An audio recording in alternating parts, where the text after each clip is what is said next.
Iriwandi dan Inmayanti, pasangan kekasih yang akan melangsungkan pernikahan terpleset dan jatuh di tepi air terjun Tensaren Bidin Bandar Benar Meriah, Aceh. Mereka jatuh saat melakukan foto pranikah di air terjun tersebut. Pihak keluarga yang mengikuti prosesi pemotretan langsung panik dan meminta pertolongan kepada warga sekitar.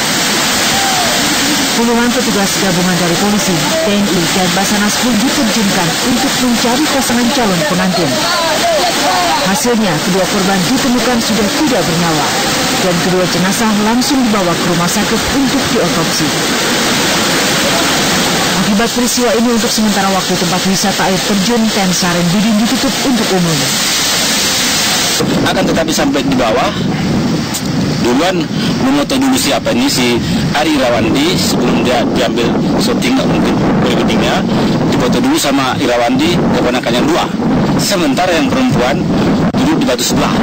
Nah, pada saat dia memoto, atrek jatuh terpleset, itulah hanyut siapa itu si Ari Irawandi.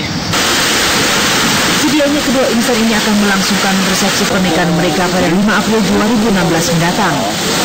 Namun apa dinyana, kabar gembira tersebut berubah menjadi kabar duka. Dari Kabupaten Benar Meriah, Haidar Azwar, Rahmat Rizky, tujuan mengabarkan.